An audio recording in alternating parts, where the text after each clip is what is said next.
শুধু দিন কায়েমের কথা বলে আবু নসর আশরাফি অনেক বড় বক্তা। আপনারা দেখেছেন যে বক্তাকে লাঞ্ছিত করা হয়েছে, এটা কি কোনো মুসলমানের কাজ হতে পারে? কোরআনের কথা বলি। আচ্ছা, আপনারা একটু দয়া করে বলুন তো, জমিনের প্রকৃত মালিক কে? এই জমিনের মালিক কি সরকার, প্রধানমন্ত্রী, এলাকার এমপি? জমিনটা আল্লাহ। আমরা কথা বলি কোরআনের, কোরআন কার বাণী? তো আল্লাহর কথা বলতে তোদের অনুমতি নিতে হবে কেন? কোরআনে আছে ইন্নাহু লা ইউফলিহুস সালিমুন। আল্লাহর কথা যে কত সত্য, সুবহানাল্লাহ। আল্লাহ বললেন জালেমরা কখনো সফল হয় না। আচ্ছা, যারা আল্লাহর কথা আল্লাহর জমিনে বলতে দেয় না, তাদের চেয়ে বড় জালেম কেউ আছে? কত বড় জালেম! আমরা তো মূল ভুলে গেছি। মূল ভুলে আমরা আগায় উঠছি। কিছু লোক মূলে আছে, তারা অর্ধেকটা ইসলাম মেনে নিতে চায় না। এই জন্য দিন কায়েম হওয়ার আগ পর্যন্ত তারা শান্তিতে ঘুমাবে না, তারা কখনো থামবে না। দিন কায়েমের ব্রত জীবনে এমন ভাবে গ্রহণ করেছে, ওদেরকে ফাঁসির রশি দেখায়াও থামানো যায় না।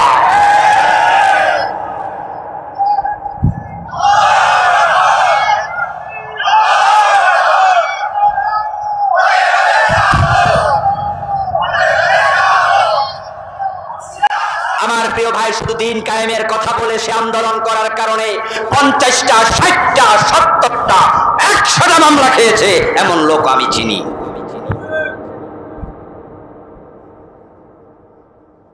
আপনার বিরুদ্ধে একটা মামলা যদি হয়, আপনি তখনই কায়েদ হয়ে যান। 1-2টা মামলা পারিবারিক কারণে হয়েছে, অথবা গত সরকারের আমলে আসলে আপনি একামতে দিনের কাজ করেন না, কিন্তু কিছু দুষ্ট লোক ফেসে ফেলায় মামলা দিছে, এমন আছে না? 1-2টা মামলা হইলে বাড়ির ঘুমানো বন্ধ, আপনার টেনশনে ঘুম হারাম হয়ে যায়। আর যেই লোকের বিরুদ্ধে মামলা 50টা, 100টা মামলা যদি আপনার বিরুদ্ধে হয়, ভাবেন তো অবস্থা কোথায় গিয়েছে। যদি মামলার প্রতিদিন একটা করে হাজিরা দেয়া লাগে, তাহলে মাসে দিন থাকা দরকার কয়টা? তো মাসে দিন 100টা আসেনি না? শুক্রবার শনিবার অফিস নাই, এমনও তো হতে পারে যে একদিনে 5টা মামলার হাজিরা হবে। তো বেটার অফিস, আদালত, চাকরি বাকরি, বউ বাচ্চা, ছেলে মেয়ে, হবেটা কি? বেটা তো কথা ছিল তাও বা কইরা জমজমের পানি দিয়া, গাই গরুর দুধ দিয়া গোসল কইরা কইব যে এই কামে আমি আর নাই। ওদের সাথে হাত মিলেই তো তলে তলে আমারে খালাস দাও, আমি এই আন্দোলন আর করব না। কিন্তু আমরা দেখেছি সম্পূর্ণ ভিন্ন। পিটায়াল নাঙ্গা করে ফেলেছে, পায়ের হাতের নখ পর্যন্ত প্লাস দিয়ে তুলে ফেলেছে, 50টা মামলা দিয়েছে, 100টা মামলা দিয়েছে। জেল থেকে জামিন পাওয়ার পরে আবার নারায়ে তাকবীর বলে আন্দোলন রাস্তায় নেমে গিয়েছে।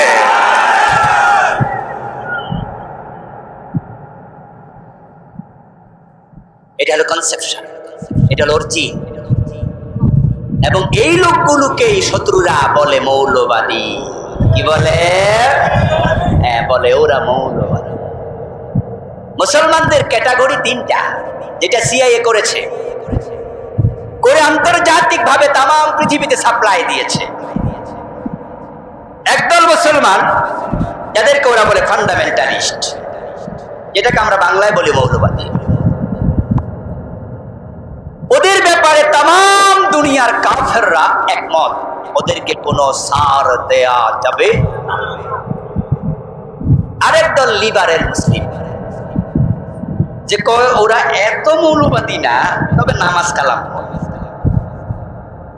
নামাজ পড়ে, রোজা রাখে, হজ করে, যাকাত দেয়, টুপি আছে, দাঁড়িয়ে আছে, ভালো মুসলিম, কিন্তু সমাজে যে ইসলাম কায়েম করিতেই হবে, ওরা এই বিষয়ে এত সিরিয়াস না, ওরা লিবারেল। ওদেরকে ছাড় দিলেও কোনো অসুবিধা নাই, কারণ তারা যতই নামাজ পড়ুক চোর ধরে হাত কাটিতেই হবে, এই কথা তারা বলে না। সুতরাং আমরা চুরি করলে কোনো অসুবিধা নাই, এই নামাজির কারণে আমাদের চুরিতে কোনো প্রবলেম হবে। সমাজের চোরেরা যদি দেখে যে আপনার কারণে চোরদের কোনো ক্ষতি নাই, আপনি নামাজ 4 ওয়াক্ত 5 ওয়াক্ত 40 ওয়াক্ত বলে বেটার অসুবিধা আছে? বেটা কোন সারাদিন আমি নামাজ পড়ি, কিন্তু যেই মুসলিম বলবে শুধু নামাজ দিয়ে শেষ না, চোর হাত কাটার কথা কোরআনে যেহেতু আছে, এই সমাজে চোরের হাত কাটা হবে, এলাকার চোরদের ঘুম হারাম, কারণ তারা ভাবে এই বেটা ক্ষমতা আসলে আমি ভাত খামু কি দিয়া, হাত তো থাকবে না। ক্ষমতার চেয়ারে যারা বসে আছে, অফিস আদালতের বড় বড় চেয়ারে যারা বসে আছে, তাদের মাঝে চোরের সংখ্যা কম না বেশি? দেশের হাজার হাজার কোটি টাকা চুরি করে কানাডায় বেগম পাড়া বানাইছে। কানাডা লিবারেল মুসলিম, নামাজ কালাম হজ যাকাত সব আছে, কিন্তু সমাজ ইসলাম নাই নিয়ে আপনার কোনো মাথা ব্যথাও নাই। আমেরিকায় বলে এমন হুজুর, এমন পীর, এমন নামাজি, পারলে কোনো অসুবিধা নাই। আরেক দল মুসলিম আমেরিকার কাছে আছে, যারা হচ্ছে একেবারে মডার্ন মুসলিম। তিনটা category: fundamentalist, liberal and modern. Modern হলো হাসানুল হক, রাশেদ খান মেনন, মতিয়া সদি। ওরা হজ করতে যায় মাঝে মাঝে, মানুষের কাছে এসে বলে আমরা মুসলিম, কিন্তু এই মুসলমানগুলো যদি ইসলামকে কোন প্রাণী বানিয়ে তার বাড়িতে পাঠানো হতো, ইসলামকে নিজ হাতে জবাই করে দিত। এই মেননরা ইসলামকে জবাই করতে 1 সেকেন্ড দেরি করত। আমেরিকার কাছে এই জাতীয় লোকেরা হলো প্রিয় মুসলিম। এখন আমরা যারা মূলে আছি, আমাদেরকে মৌলবাদী বলে। এই মৌলবাদী গালি শুনে কি আপনারা রাগ করবেন? না, বরং খুশি হবেন। জাকির নায়েক এক আলোচনায় প্রশ্ন উত্তর পর্বে ওনাকে প্রশ্ন করা হয়েছিল, স্যার আপনাদেরকে যে ফান্ডামেন্টালিস্ট বলে, মৌলবাদী বলে, এ বিষয়ে আপনার মতামত জানতে চাই। তখন জাকির নায়েক উত্তর দিলেন, কথাটা তো খারাপ না, মৌল মানি মূল, বাদী মানি ওয়ালা, মৌলবাদী মানি মূলওয়ালা। তো আমরা তো মূলে থাকতে চাই, আমরা তো ইসলামের মূলে থাকবো, এটাই তো হওয়া উচিত। আমরা আগাওয়ালা হতে চাই না। তবে তারা এই শব্দটা ভালো অর্থে বলে না, সমস্যাটা এখানে। তারা গালি হিসাবে, শব্দটা খারাপ নয়, কিন্তু তারা গালি হিসাবে বলে। আল্লামা সাঈদী রহমতুল্লাহ আলাইহি এই ওয়াজটা কমপক্ষে 15 বছর 13 বছর তো জেলেই ছিল, তারও আরো 15 বছর আগে হবে। আমরা যখন ছাত্র ছিলাম, ছাত্র জীবনে ওনার ওয়াজে শুনেছি, উনি বলছে আমরা মৌলবাদী, আমাদেরকে মৌলবাদী বলো, কোনো অসুবিধা নাই। বাংলাদেশের 13-14 কোটি মুসলমান আমরা মূলেই থাকবো, তোমরা আগায় উঠতে থাকো। গাছের গোড়া ধরে যখন নাড়া দেব, তখন মামুর বাড়ি দিল্লি পলাতে বাধ্য হবে। আল্লামা সাঈদীর কথাটা আজকের এই দিনে 100% বেঁচে থাকলে তিনি দেখে যেতেন যে আসলে তিনি জিন্দা ওলি। ঠিকই দিল্লির প্রোডাকশন দিল্লিতে গেছে। এই দেশ ইসলামের যত ক্ষতি সবটা এই রয়ের চাল। এই দেশের 5ই মে শাপলা চত্বরে মুসলমান মানব আল্লামা মামুনুল হক সাহেব সহ কওমি আলেমদেরকে জেলখানায় অ্যারেস্ট করা, জামাত ইসলামীর 11 জন নেতাকে ফাঁসি দেওয়া, যত আলেমদের উপর অত্যাচার, সবটা রয়ের সালে হয়েছে, সবটা রয়ের চকে আঁকা। ওরাই করেছে এটা। আলহামদুলিল্লাহ, আল্লাহ বলছেন ইন্নাহু লা ইফলিহুজ জালিমুন, জালেমরা বিজয়ী হয় না। আমরা দেখেছি জালেমরা পরাজিত হয়েছে। আল্লামা সাঈদিয়া বলেছিলেন যে পলানোর জন্য ইঁদুরের গর্ত পাইবা না, সেটাও বাস্তব হয়েছে, ঠিক কিনা? গর্ত না পাইয়া দাড়ি মারি পর্যন্ত কামাইলিস, পলানোর জন্য দাড়ি পর্যন্ত কামাইস। আমার বন্ধু, আমার দিন কায়েমের কথা বলা সহজ না কঠিন?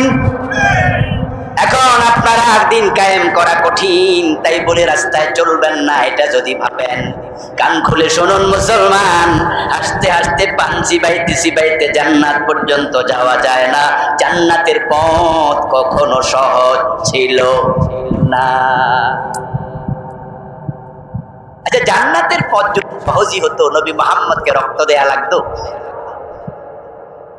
নবী মুহাম্মদুর রাসূলুল্লাহ সাল্লাল্লাহু আলাইহি ওয়াসাল্লামের রক্তের মূল্য আমরা আজকে যতজন এখানে আছি সবার রক্ত যদি সবটা কেটে কল্লা এক ড্রামে জমা করা হয় রাসূলুল্লাহর এক ফোঁটার মতো দাম হবে আমাদের।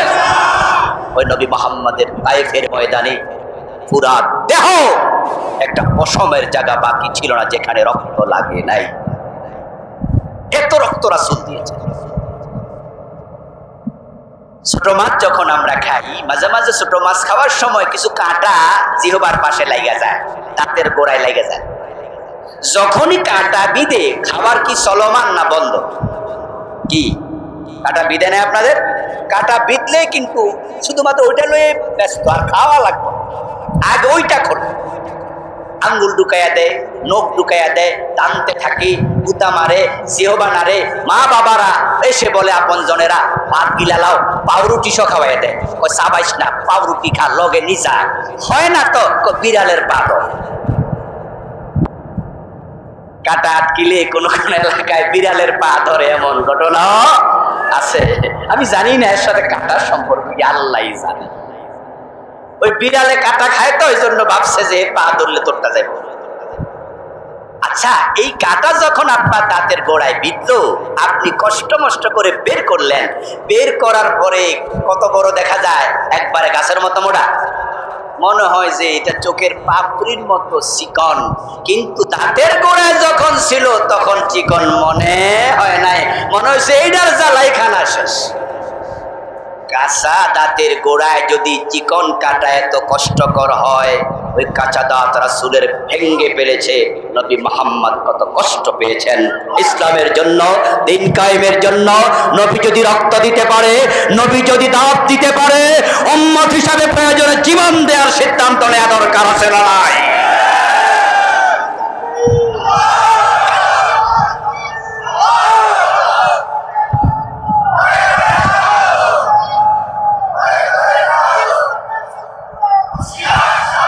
আমার প্রিয় ভাইয়েরা, দিন কায়েম করো, এ বিষয়ে পরস্পর মতবিরোধ করো না। আল্লাহ দিন কায়েমের ব্যাপারে আজ থেকে কোনো মতবিরোধ করব না, রাজি আছেন না নাই? আচ্ছা, দিন কায়েমটা কি আসমানের ফেরেশতা এসে করে দেবে? পরিস্থান থেকে জিনেরা এসে দিন কায়েম করে দেবে? এটার দায়িত্ব আল্লাহ আমাদেরকে দিয়েছেন। আমরা আল্লাহর বান্দা, আল্লাহর গোলাম, এটা ইবাদত। আমার প্রিয় ভাইরা, এদিন রাসূলুল্লাহ সাল্লাল্লাহু আলাইহি ওয়াসাল্লাম মক্কায় 13 বছর চেষ্টা করলেন, কায়েম করতে পারলেনই না। অথচ মক্কায় রাসূলের নবুয়তের জীবন গিয়েছে 3 বছর বেশি। প্রিয় নবীজি সাল্লাল্লাহু আলাইহি ওয়াসাল্লাম নবী ছিলেন 23 বছর। নবুয়তের জিন্দেগি কত বছর? তার মাঝে মক্কায় ছিল 13, মদিনায় হলো 10। মক্কায় 3 বছর বেশি, কিন্তু দিন বিজয়ী হয়েছে মক্কায় না মদিনায়। আল্লাহ নবীর জন্ম মক্কায়, 4 খলিফার বাড়ি মক্কায়, 10 জন জান্নাতের সুসংবাদ প্রাপ্ত সাহাবী, তাদের 10 জনের জন্মস্থান মক্কায়। কোরআনের 114 সূরার মাঝে 86টা নাজিল হয়েছে মক্কায়। মাদানী সূরা হলো মাত্র 28টা, মাক্কি সূরা হলো 86টা। তো 3 বছর এখানে বেশি, 13 বছর মোট। 4 খলিফা মক্কায় জন্ম নিল। নবী মুহাম্মদ সাল্লাল্লাহু আলাইহি সাল্লাম মক্কায় জন্ম নিলেন। এখানে 86 সূরা নাজিল হলো, কিন্তু দিন কায়েম হলো, ইসলাম বিজয় হলো কোথায়? আচ্ছা, কোনো কারণ আছে না নাই? এগুলো মাথায় রাখবেন, তাহলে আমাদের দেশও দিন বিজয় হবে। দিন বিজয়ের লক্ষণ আমরা দেখতে পাচ্ছি। রাত্রি যত গভীর হয় প্রভাত তত ঘনিয়ে আসে। মেঘ দেখে কেউ করিসনি ভয়, আড়ালে তার সহ্য হাসে। মায়ের প্রসব বেদনা প্রমাণ করে নতুন সন্তান দুনিয়ার মুখ দেখবে। গত 15 বছরের জুলুম প্রমাণ করেছে জালেমরা পালিয়ে যাবে। আগামীর বাংলাদেশ ইসলামের বাংলাদেশ হবে ইনশাআল্লাহ।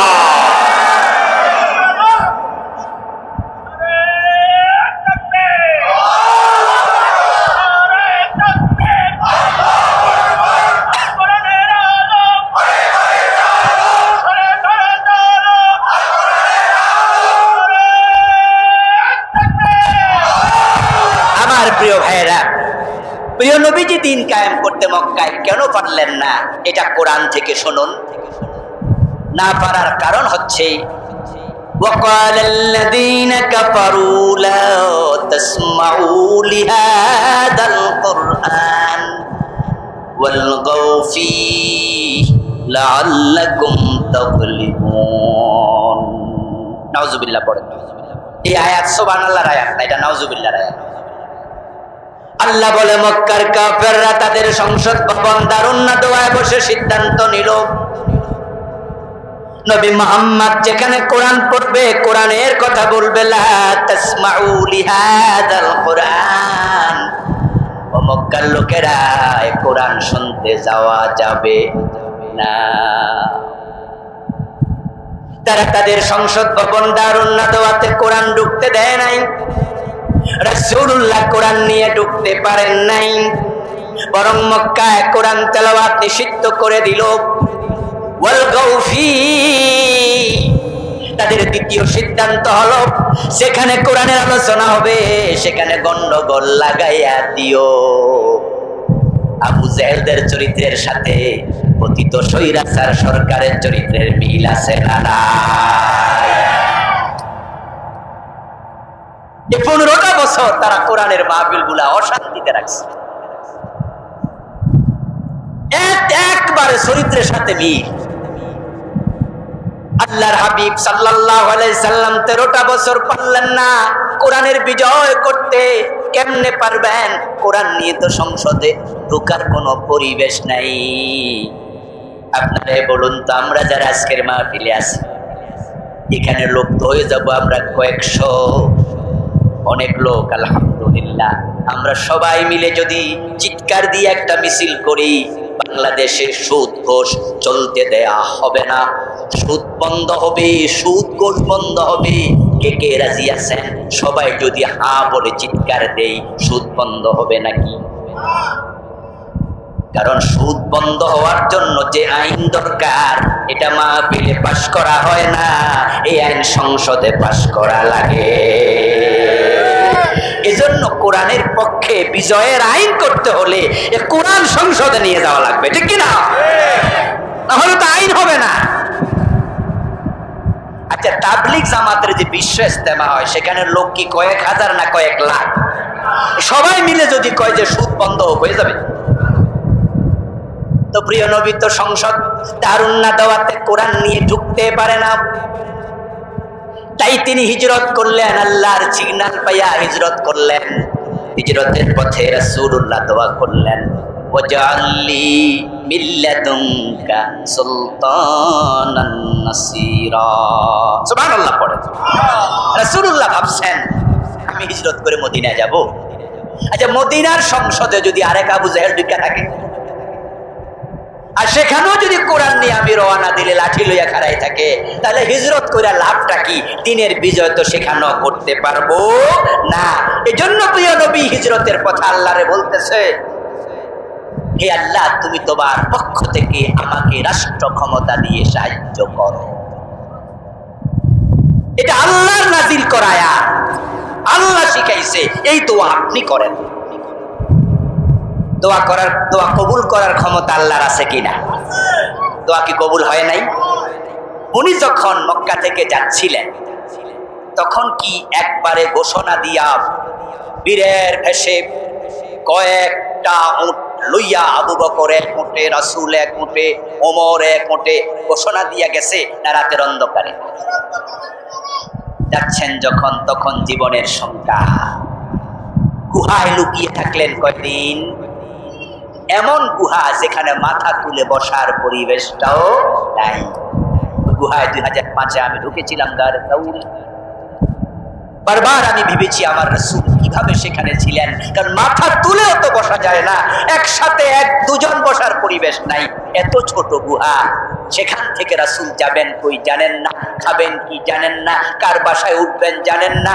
তিনি বলছেন কিনা রাষ্ট্র ক্ষমতা দেও, থাকার জায়গা নাই, খাওয়ার খাবার নাই, এক্সট্রা কাপড় নাই। উনি বলে রাষ্ট্র ক্ষমতা দেও। আল্লাহ বলে দোয়া করেন, আমি আল্লাহর ক্ষমতার অভাব নাই। আল্লাহ হাবিব দোয়া করলেন, আল্লাহ আমার রাষ্ট্র ক্ষমতা দাও। কারণ রাষ্ট্র ক্ষমতা না গেলে দিন বিজয়ী হয় না। দিন যখন বিজয়ী হবে নামাজ পড়ো, ওয়াজ করা লাগবে না, ইসলামী রাষ্ট্র আইন করে দেবে। বালেগ নামাজ না পড়লে জেলে দিতে হবে। আজানের পরে দোকান খোলা থাকবে, লাইসেন্স বাতিল করে দেয়া হবে। আজানের পরে যারা কেনাকাটা করবে ধরে জেলে ঢুকিয়ে দেয়া হবে। বাজারগুলোতে আজানের পর যদি নামাজ শুরু হয়ে যায়, মসজিদে দোকানপাট বন্ধ হবে, ক্রেতা বিক্রেতা সবাই মসজিদে যাবে। এক এক মসজিদে 3 বার 4 বার 5 বার জামাত হওয়া লাগবে, মুসল্লি জায়গা দেওয়া যাবে না।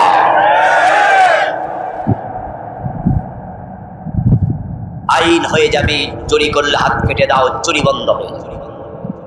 আইন হয়ে যাবে মদ পান করলে 80 বেত লাগাও। আচ্ছা আপনারাই বলুন তো, 80 বেত যদি বাংলাদেশে চালু হয়ে যেত, যারা মদ পান করে তাদেরকে 80 বেত লাগানো হতো দিবালোকে মানুষের সম্মুখে, এরকম যদি 1 মাস 2 মাস 6 মাস চলে, বলুন তো মদখোর পাওয়া যাবে? খেলার নাম বাবাজি, মায়ের উপরে ঔষধ নাই। ইসলাম ওয়াজ যেমন করে আইনও তেমন দেয়। কিন্তু আজকের পীরেরা, আজকের হুজুরেরা, আজকের বক্তারা ওয়াজ করে বাড়িতে গিয়ে ঘুমায়। আমার রাসূলের চেয়ে বড় ওয়াইজিন কেউ ছিল না। যদি ওয়াজ করলে চুরি বন্ধ হয়ে যেত, আল্লাহ বলতো ও নবী চোর ধরে 10 মিনিট ওয়াজ করে দেন, হাত কাটার আইন দিত না।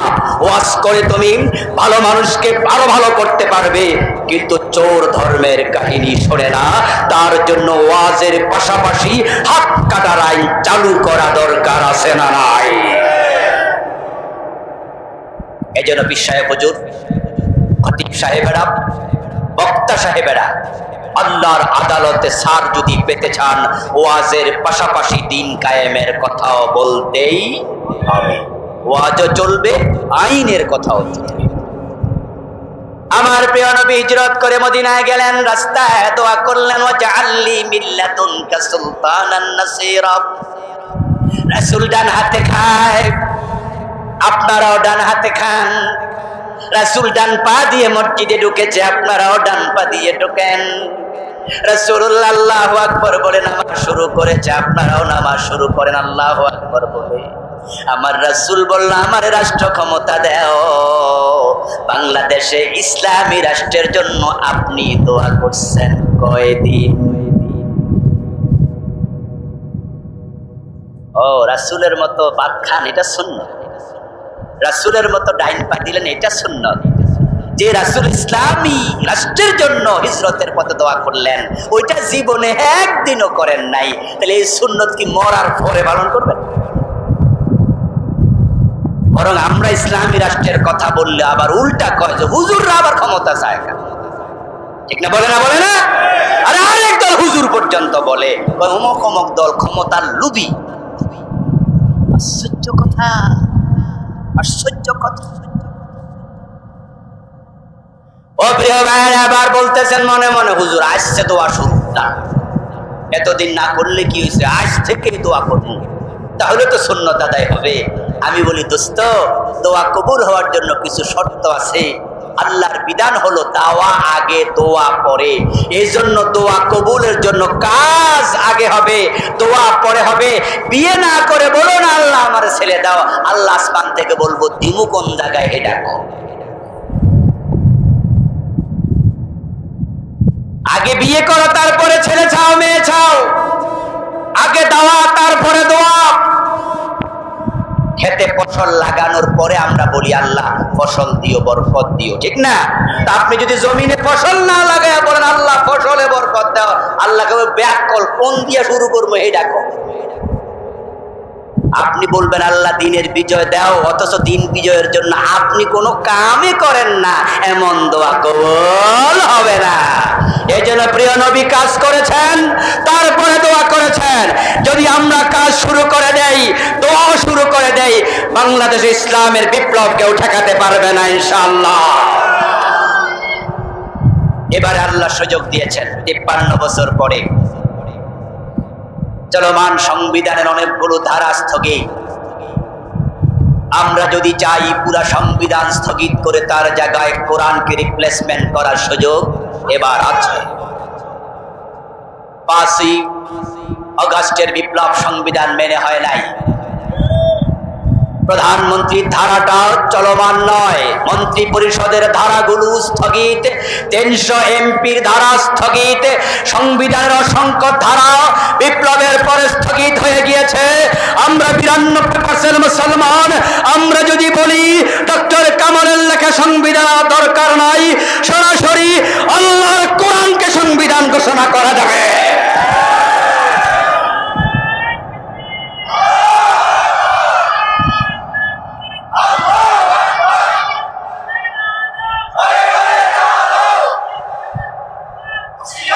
আমার প্রিয় ভাইয়েরা, কোরআন সংবিধান হলে কি আমাদের লাভ হবে না লস? কোরআন সংবিধান হলে লাভ আছে না নাই? লাভের অভাব নাই। জাহেলিয়াত থাকবে না, অনাচার থাকবে না, বৈষম্য থাকবে না, উঁচু নিচু থাকবে না, চুরি ডাকাতি থাকবে না, ঘরের দরজা খুলে ঘুমানো যাবে, চুরির ভয় থাকবে না, ইজ্জতের নিরাপত্তা আসবে, শান্তি আসবে, সমৃদ্ধি আসবে, জাকাত ভিত্তিক অর্থ ব্যবস্থা চালু হয়ে যাবে। 15 বছর 10 বছরের ব্যবধানে জাকাত বিভাগের কর্মচারী ওমরের জামানার মতো টাকার বস্তা কাঁদরিয়ে ঘুরবে। বাংলার সীমান্তে জাকাত খাওয়ার লোক পাওয়া যাবে না।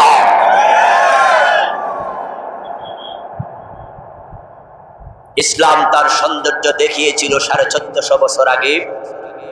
ইসলামের ভিতরে সে সৌন্দর্য এখনো আছে না নাই? গোলাপের সৌন্দর্য দেখতে চাইলে গোলাপকে ফুটতে দিতে হয়, কলির গোলাপে সৌন্দর্য নাই। ফুটন্ত গোলাপের পাপড়ি সুন্দর, চোখের সামনে নিলে মন জড়িয়ে যায়, নাকের কাছে ধরলে গন্ধে মৌ মৌ করে অন্তর জড়িয়ে যায়, এটা চাপ মারলে আতর বের হয়। কিন্তু কলির গোলাপের পাপড়িতে সৌন্দর্য থাকে না, তার গায়ে সুগন্ধ থাকে না, চাপ দিলে আতর বের হয় না। ইসলামের সৌন্দর্য আমরা দেখিনি, কারণ ইসলামকে সমাজে প্রতিষ্ঠিত হতে দেয়া হয়নি। প্রতিষ্ঠিত যদি হয়ে যায়, আবার ওমরের জামানা ইসলামের সৌন্দর্য আমরাও দেখবো ইনশাআল্লাহ। সেজন্য কাজ শুরু করা দরকার। রাজি আছেন তো? আল্লাহর দ্বীন আল্লাহর জমিনে কায়েম করার জন্য কাজ শুরু করি। দলমত ভুলে যাই। ইখতিলাফ ছিল, ইখতিলাফ থাকবে, সব ইখতিলাফ এবার পাশে ঠেলে রেখে আলেম ওলামাদের ঐক্যমত্য হওয়ার আহ্বান করছি। আমিন। কেউ জোরে বলেছে বলুক, কেউ আস্তে বলবে বলুক। বুক হাতের উপরে, বুকের উপরে হাত বাঁধতে বাঁধুক, নবীর নিচে আমরা বাদী বাঁধুক। ইসলামে কথাগুলো আছে। হযরত ইমাম শাফি জোরে আমিন বলতেন, ইমাম আবু হানিফা আস্তে বলতেন। ইখতিলাফ ছিল, কোনো অসুবিধা হয়নি। ইমাম আহমদ ইবনে হাম্বল বুকের উপরে হাত বেঁধেছেন, ইমাম আবু হানিফা নাভির নিচে বেঁধেছেন। ইখতিলাফ আছে, কোনো অসুবিধা নেই। কিন্তু কোরআন হাদিসের ব্যাপারে তো ইখতিলাফ নেই। এবার ইখতিলাফ ভুলে যেতে চাই। আলেমরা এক হয়ে গেলে জালেমরা লেজ তুলে পালিয়ে যাবে। দিন কায়েমের কাজ করতে গিয়ে নবী ইব্রাহিমকে নমরুদের অগ্নিকুণ্ডে পড়া লেগেছে। দিন কায়েম করতে গিয়ে মূসা আলাইহিস সালামকে মিশর থেকে ফিলিস্তিনে হিজরত করা লেগেছে। দিন কায়েম করতে গিয়ে নবী মুহাম্মদকে কাসা দাঁত শহীদ করা লেগেছে। দিন কায়েম করতে গিয়ে নবী ঈসা শত্রু পরিবেষ্টিত অবস্থায় ছিলেন, আল্লাহ জিবরিল পাঠায় আকাশে তুলে নেয়া লেগেছে। দিন কায়েম করতে গিয়ে আমির হামজা কলিজা দিয়েছে। দিন কায়েমের কথা বলে হযরত বেলালের গলায় রশি লাগিয়ে টানা হয়েছে। এই দ্বীনের পথে অটল অবিচল থেকে ইয়াজিদের বিরুদ্ধে কথা বলাতে ইমাম হুসাইনের কল্লাটা দেহ থেকে আলাদা করে ফেলেছে। এজন্যই তো আমাদের দেশের অধিকাংশ হুজুর দিন কায়েমের কথা বলে না, কারণ এই কথা বললে আরামে ঘুমানো যায় না, মামলার আসামি হইয়া ফেরারি হওয়া লাগে। আর নামাজ রোজার ওয়াজ করলে মারি খাওয়া লাগে না, অসুবিধা হয় না। এজন্য অধিকাংশ হুজুর, অধিকাংশ আলেম আকিমুদ্দিনের ওয়াজ করে না। আকিমুস সালাহ যে আল্লাহ কইল, আকিমুদ্দিন ঠিক সে আল্লাহই তো কইল। তা আপনি একটা মানলেন আরেকটা ছাড়লেন, এতে বোঝা যায় আপনি সুবিধাবাদী। সুবিধাবাদ জিন্দাবাদে মোমেন হওয়া যায় না। আর এই দেশ ইসলাম কায়েম না হওয়ার পিছনে সবচেয়ে বড় দায়ভার ওলামায়ে কেরামের। ওলামায়ে কেরাম যদি দিন কায়েমের ব্যাপারে একমত হয়ে যায়, আগামী বছর ইসলাম কায়েম হয়ে যাবে। ওলামায়ে কেরাম দিন কায়েমের ব্যাপারে যেই পরিমাণ ভূমিকা রাখা দরকার সেটা তারা রাখতে ব্যর্থ হচ্ছে, যার কারণে আপনাদের কাছে দিন কায়েমের মেসেজই অনেকের কাছে পৌঁছে। আল্লাহ বলছেন দিন কায়েম করো, মতবিরোধ করো না। তারপরে এবার বলতেছেন আল্লাহু ইয়াজতাবি ইলাইহি মাইয়াশা। দিন কায়েমের কাজ সবাই করতে পারবে না, বরং দিন কায়েমের কাজ শুধু তারাই করে যাদেরকে আল্লাহ নিজে মনোনীত করেন। এই কাজের জন্য আল্লাহ যারে পছন্দ করে, আল্লাহর পছন্দনীয় ব্যক্তি হওয়া এটা সৌভাগ্যের ব্যাপার।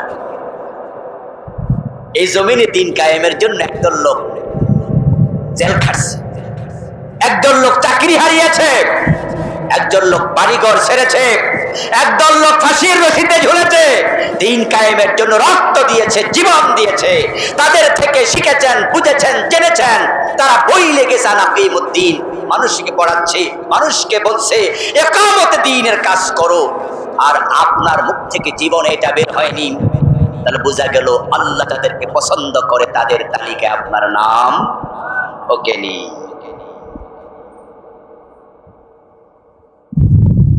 আমার প্রিয় ভাইরা, দিন কায়েম কি? দিন তো বুঝলেন, দিন মানে ইসলাম, আর কায়েম মানে প্রতিষ্ঠা। দিন কায়েম কিভাবে হবে? আজকের এই সামিয়ানার নিচে বসে আছেন প্যান্ডেলে, এটা দিয়ে উদাহরণ দিলে বুঝবেন। আজ থেকে 3 দিন আগে ঠিক এই প্যান্ডেলটা যেভাবে প্রতিষ্ঠিত, এভাবে প্রতিষ্ঠিত ছিল নাকি? বরং সভাপতি সাহেব দায়িত্ব দিয়েছেন যাকে, সেখানে প্যান্ডেল বানানোর দায়িত্ব নিয়েছে, তাকে 10,000, 20,000, 30,000 টাকা দেয়া হবে।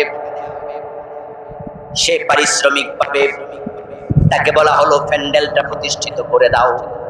এবার সে বাঁশ এনেছে, মাটি খুঁড়েছে, ওই বাঁশ সেখানে ঢুকাইছে, তারপর চারপাশে হিলানি দিছে, তারপর তার আগায় উঠেছে, তারপর এই সামিয়ানা টানাইছে, তারপর টোটাল পরিবেশটাকে সুন্দর করে সভাপতিকে বলল, এবার মাহফিল করার জন্য আমার প্যান্ডেল প্রস্তুত হয়েছে। আল্লাহর নবী যখন আসেন তখন সমাজে ছিল শিরিক, সমাজে ছিল চুরি, ডাকাতি, রাহাজানি, চিন্তায়, খুন, দর্শন, অপহরণ, মদপান। সমাজের মানুষ রোজা জানতো না, নামাজ জানতো না, বরং কাবা তাওয়াফ করতে উলঙ্গ হয়ে, এমন হাদিস আছে না, তার কাবা পর্যন্ত ল্যাংটা হয়ে তাওয়াফ। এত সভ্য ছিল। ছেলে মেয়ে, মা বাবা একসাথে মদ পান করত। এ মানুষগুলো সন্তান মেয়ে হয়ে জন্ম নিয়েছে, তাই বাবা নিজ হাতে তার কন্যাটাকে জীবিত কবর। কথায় কথায় ঝগড়া লেগে তলোয়ার ঝনঝনিয়ে বাঁচত। যার হাতে যত বেশি খুন হতো তাকে তত মহাবীর উপাধি তারা দিত। আল্লাহ বলো, নবী আপনাকে আমি ইসলাম সহ কোরআন সহ পাঠালাম। ওয়াল্লাযী আরসালা রাসূলাহু বিল হুদা ওয়া দীনিল হক, আমি আপনাকে একটি সত্য দিন দিয়ে পাঠালাম। লিইয়ুযহিরাহু আলা দীনি কুল্লি, সমাজে যত দিন আছে, মতবাদ আছে, রচিত আইন আছে, আপনি আমার ইসলামকে সবগুলোর উপরে বিজয় করে দেবেন। এ নবী, আমি আপনাকে পাঠাইছি আমার দিনটাকে বিজয় করার জন্য। প্রিয় নবীজি আসলেন, দ্বীনের কথা বললেন। আবু জেহেলরা বলল, মুহাম্মদ তুমি তো আমাদের আত্মীয় ভাতিজা, হ্যাঁ শোনো, আমরা 360 খোদার ইবাদত করে আসছি, তুমি হঠাৎ করে এসে বলতেছো খোদা কয়জন? কি ভাই, কথা বলবেন না? সবকে আমারে দিয়া কইবেন না? আল্লাহ কয়জন?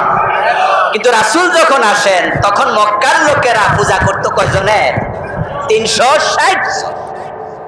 এবং এই খোদাগুলো অলরেডি তাদের সামনে ছিল মক্কার ভিতরে এবং বাহিরে। তখন তারা বলল যে যদি আমরা একজনকে মানি, তাও আবার তুমি বলতেছো আমরা যেগুলার করি এটা না, ওই খোদা নাকি আসমানে, তো তাহলে 360 জনের কি হবে? আল্লাহর হাবিব বললে যে সব বাতিল।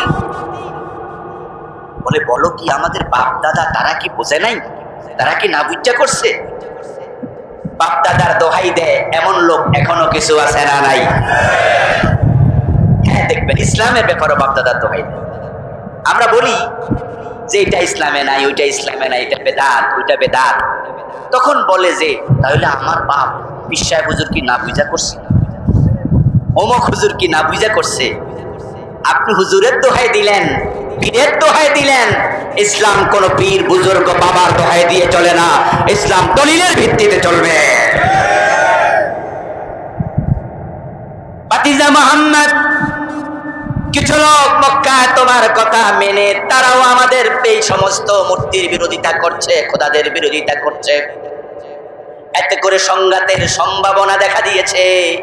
আমরা তোমার কাছে প্রস্তাব নিয়ে আসলাম, কোন সংঘাত আমরাও চাই না, মারামারি কিলাকিলি চাই না। তাই 1 মাস তুমি আমাদের ধর্ম মানো, পরের মাস আমরা তোমার ধর্ম মানব।